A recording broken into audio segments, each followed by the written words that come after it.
Now, in a cheeky advertising campaign, the global burger chain Burger King has announced that all customers named Philip or even Phillipa de Wet are going to receive a lifetime voucher for one free Whopper to be redeemed at any time in any existing incarnation, future or national store. The campaign is in response to a seemingly negative article questioning the future of the brand locally following its announced acquisition of Burger King South Africa by the Africa-focused private equity firm Emerging Capital Partners. Let me take you live now to Cape Town. John Klopper is standing by. He is the Chief Operating Officer for Burger King in South Africa. Jean, good morning to you and congratulations on what I think is a very clever advertising campaign. I want to get to that in just a moment. But maybe before we get there, let's talk about, or let's reflect on the state of the fast food industry in South Africa.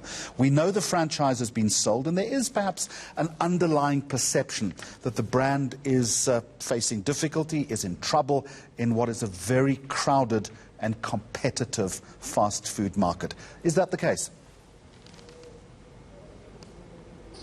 So I think this campaign was a response to that sort of negative perception. I think we've seen in the last couple of years a couple of international brands come under a lot of pressure. So when we saw the headlines kind of start to reflect that after the sale, and also I think the consumer sentiment was rather concerned about us as a brand. You know, will we be around? We thought this is a very clever way to engage as a brand with our consumers to kind of set the record straight that we're obviously not going anywhere. And we feel quite confident that we're not going anywhere because as a brand, you know, you see the numbers on a consolidated level. It doesn't tell the full picture of the business. I think if you had to see where we were 3 years ago, we might have been lucky to be sold for 100 million rand. So to be sold 3 years later for 670 million rand, I think is an incredible value creation story. And where it comes from is the fact that in the space of 7 years, we've grown to become the 8th biggest fast food brand. We have the 2nd highest average restaurant sales. In terms of our brand awareness and our brand loyalty once you've tried us, we've got a very strong what they call brand pyramid in that sense. In the last 2 years, we've seen very strong like-for-like sales growth. So whenever we go into a community and we open a Burger King, we perform consistently well. The business made a lot of mistakes in the past, and I'm talking about really way back in the beginning where we pursued the wrong strategy of going into food courts and inlines and have high traffic locations. And those high traffic foot locations is where the economy is struggling. Those purchasers who buy single meals for themselves, who don't have, you know, families at home that they buy for, that market is terribly tough. And we've adjusted our strategy about 4 years ago to focus on drive-thrus, to focus on households, and we found that that economy is quite resilient. But if you're in the market where you're dealing with single purchases or in your food court environments, it's really tough out there. You will agree with me, though, that it is becoming increasingly tough to compete, say, with the likes of KFC, for instance, that prefers, in a market that prefers chicken to burgers. I mean, that's a fact. So, yes, KFC has probably these days around about, I don't know, 25% market share of the QSR industry. But there's a lot of opportunity for us. The reality is when we look at our performance of a restaurant, when we open it in a new community, it performs to our expectation. And if you look at the penetration of KFC, they've got 900 restaurants. So for them, I think when the economy doesn't grow, they really are in a tough position because they need to grow their like-for-like sales to keep on growing. Whereas for us, we just need to enter new markets where we've not been. So if we look at the fundamentals of what is a good location to open a restaurant, it usually comes down to household density. And when we do an analysis of South Africa, there are sufficient catchments with sufficient household density that we can open up another 100 restaurants. So we're not really impacted by KFC's market dominance because for us, it's actually a billboard. If we build a restaurant next to a KFC, they've done all that work of awareness and loyalty, and it's a great billboard, and then their customers will try our brand, and most likely they'll like our brand because our values in terms of the brand is to focus on food superiority. So when people try our food, they tend to love it, they tend to prefer it, it becomes a top brand. So that allows us to capture market share. Okay, John, let's pull this conversation back then to the campaign itself. So this is my understanding of the genesis. There is a well-known journalist. He asks about the future of the brand, and you build an advertising campaign around his name. It's clever, but it's also got a little risk attached to it, yeah? No, 100% I agree. I think if you read it out of context, then people will get a little bit confused as to what we're trying to do. But what it stems from is when we saw the headlines kind of questioning our viability of our future, we sat around as a management team and we thought, well, how do we become part of this conversation? The conversation's happening in the headlines, and how do we respond?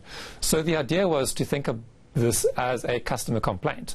So it's standard operating procedure for us to invite any unsatisfied guest into our restaurant.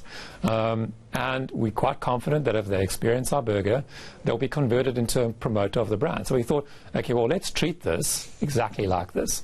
So how do we give the message of inviting the individual back into our restaurant? Well, they're speaking on the headlines, so we thought, let's put it in the newspaper.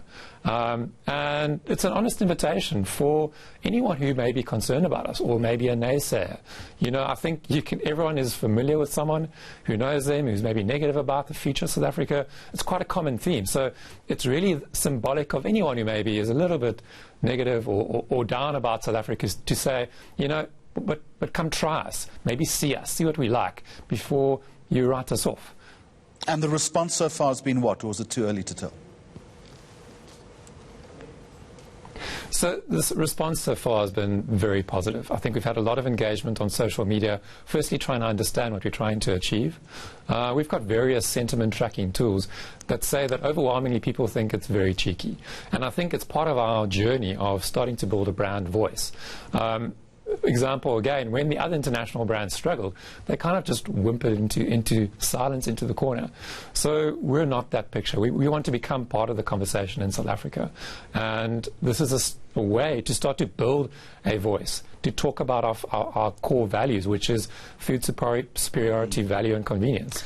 All right, final question, because I need to move on, but I would also imagine that you're giving a lot of thought now to the new paradigm of eating, where people are looking for healthier options. So I look at the Big Mac. It's got 550 calories, 29 grams of fat.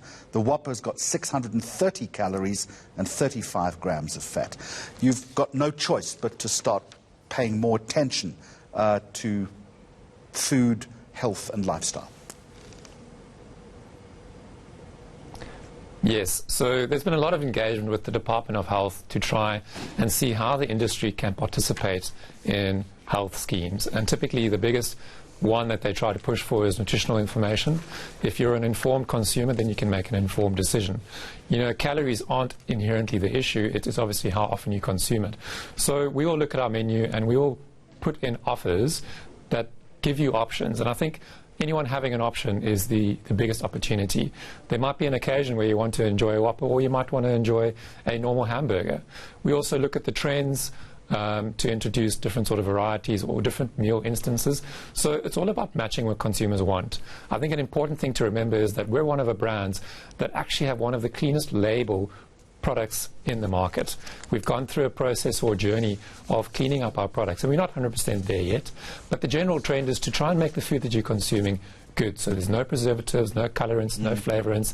It's 100% what it is. Our beef is 100% pure beef. A-grade flanks. It's amazing cuts of beef that we put into our burgers. So I think as a fast food industry, we can make sure that what we serve our guests is at least authentic. All right, John Klopper, thank you very much indeed for the insight, and I appreciate the campaign. It's clever and it's cheeky. Chief Operating Officer